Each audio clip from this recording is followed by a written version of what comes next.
Welcome to my video.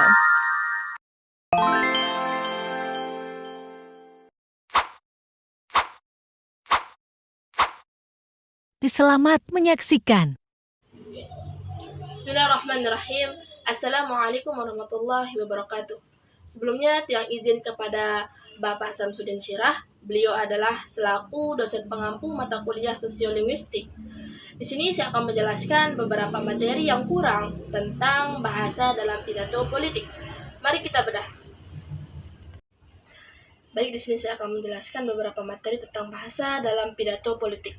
Bahasa dalam pidato politik memiliki ciri-ciri khas yang bertujuan untuk mempengaruhi, meyakinkan, dan membangun hubungan emosional dengan audiens tersebut. Berikut adalah beberapa aspek penting terkait penggunaan bahasa dalam pidato politik. Pertama, ada namanya bahasa retoris. Bahasa retoris pidato politik sering menggunakan retorika seperti metafora, hiperbola, atau anafora untuk memberikan dampak emosional dan membuat pesan lebih mudah diingat. Contohnya, kita tidak hanya membangun jalan, kita membangun masa depan bangsa. Yang kedua, ada namanya bahasa persuasif. Bahasa persuasif, bahasa yang dirancang untuk meyakinkan audiens tentang ide, program, atau kebijakan yang disampaikan. Ini biasanya melibatkan penggunaan fakta, data, atau janji yang kuat. Contohnya, dengan kebijakan ini kita akan menciptakan jutaan lapangan pekerjaan untuk masyarakat. Yang ketiga, ada namanya bahasa emosional. Bahasa emosional pidato politik seringkali menggunakan bahasa yang menyentuh emosi audiens, seperti rasa bangga, harapan, atau keperhatian terhadap situasi tertentu. Contohnya, kita adalah bangsa yang besar, bangsa yang pantang menyerah dalam menghadapi tantangan. Yang keempat, ada namanya bahasa simbolis. Bahasa simbolis pidato politik kerap mengacu pada simbol, budaya, sejarah, atau nilai-nilai bangsa untuk membangun rasa persatuan. Contohnya, Pancasila adalah landasan kita, dan bersama kita menjaga keutuhan bangsa ini. Dan yang terakhir yaitu kelima, bahasa strategis. Bahasa strategis kadang-kadang pidato politik menghindari isu-isu kontroversial secara langsung atau menggunakan frasa yang multifasir untuk menjaga fleksibilitas interpretasi. Contohnya, kita akan memastikan kebijakan ini berjalan dengan mempertimbangkan kepentingan semua pihak. Nah, ini adalah beberapa. Dan di sini saya akan menjelaskan beberapa fungsi bahasa dalam pidato politik. Pertama, membangun dukungan. Bahasa politik dirancang untuk menarik simpati audiens terhadap ideologi atau kebijakan tertentu. Yang kedua, menggalang solidaritas. Bahasa dalam pidato sering digunakan untuk memperkuat rasa persatuan dalam kelompok tertentu. Yang ketiga, menyampaikan kritik dan solusi. Pidato politik sering mengkritik lawan atau situasi tertentu sambil menawarkan solusi alternatif. Yang keempat, mengontrol narasi publik, yang dimana narasi publik ini melalui bahasa, seorang politisi dapat membentuk opini publik dan mengarahkan perhatian pada isu-isu tertentu. Di sini saya akan menjelaskan beberapa strategi penggunaan bahasa dalam pidato politik. Yang pertama yaitu pemilihan kata yang tepat. Bahasa dalam pidato politik harus menggunakan kata-kata yang mudah dipahami oleh audiens tersebut. Akan tetapi, kita memiliki kekuatan emosional. Kata-kata seperti kemerdekaan, perubahan, keadilan, dan harapan sering dapat digunakan untuk menciptakan resonansi emosional yang kuat. Kedua, penggunaan bahasa lokal atau budaya. Penggunaan bahasa lokal atau budaya menggunakan ungkapan lokal atau mengacu pada nilai-nilai budaya setempat dapat membantu politisi mendekatkan diri dengan audiens tertentu. Contohnya, seperti kata pepatah, ringan sama dijinjing, berat sama dipikul. Inilah semangat gotong royong kita. Yang ketiga, penggunaan repetisi. Repetisi digunakan untuk menekankan pesan utama agar lebih diingat audiens. Contohnya, kita ingin perubahan, kita butuh perubahan, dan kita akan menciptakan perubahan tersebut.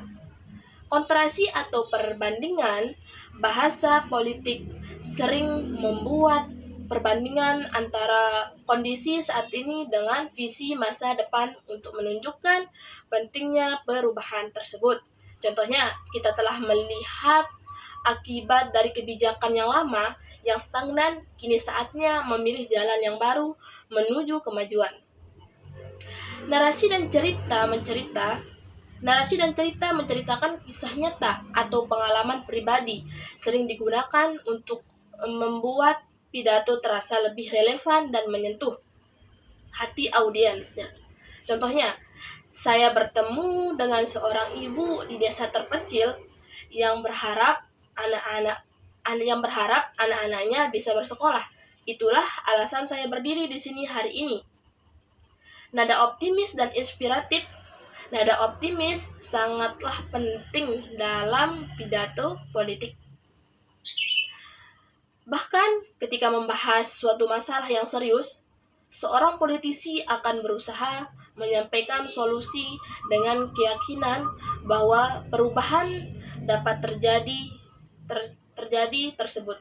Contohnya, kita mungkin menghadapi tantangan besar, tetapi saya percaya bersama-sama kita pasti bisa mengatasinya.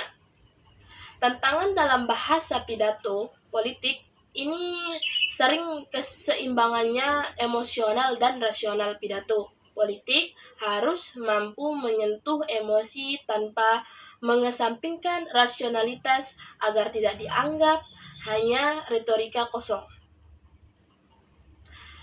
Kontensi multitafsir. Bahasa politik seringkali bersifat umum atau multitafsir yang bisa menimbulkan kesalahpahaman atau manipulasi makna.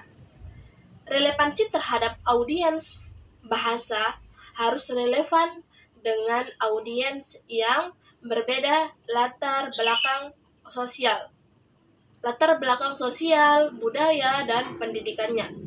Mengabaikan hal ini bisa membuat pidato tidak efektif. Jadi, mungkin kesimpulannya adalah bahasa dalam pidato politik adalah alat yang sangat kuat untuk membangun pengaruh, menyatukan audiens, dan menyampaikan visi atau kebijakan. Penggunaan bahasa yang efektif membutuhkan pemahaman mendalam tentang psikologi audiens, konteks sosial, serta kemampuan untuk mengombinasikan logika dan emosi. Dengan bahasa yang tepat, seorang politisi dapat menginspirasikan tindakan, membentuk opini publik, dan kesimpulannya tentang bahasa dalam pidato politik ini adalah bahasa dalam pidato politik merupakan alat strategis yang digunakan oleh pemimpin atau tokoh politik untuk mempengaruhi, meyakinkan, dan membangun hubungan emosional dengan audiensnya. Jadi, bahasa tersebut sangatlah memiliki karakteristik khas seperti retorika, persuasif, emosional, simbolis, dan inklusif. Selain itu, pidato politik juga sering menyederhanakan isu kompleks, yang dimana menawarkan visi masa depan yang optimistis, serta menggabungkan elemen-elemen verbal dan nonverbal untuk memperkuat pesan. Pidato politik juga bertujuan untuk menciptakan hubungan kedekatan melalui penggunaan bahasa yang relevan dengan identitas budaya atau lokal audiens tersebut. Dalam praktiknya, bahasa ini tidak hanya mencerminkan ideologi pembicara, akan tetapi juga menjadi alat utama untuk membangun dukungan publik dan mengarahkan opini masyarakat terhadap kebijakan atau agenda politik tertentu. Dengan demikian, pemilihan dan penggunaan bahasa dalam pidato politik sangatlah menentukan keberhasilan komunikasinya.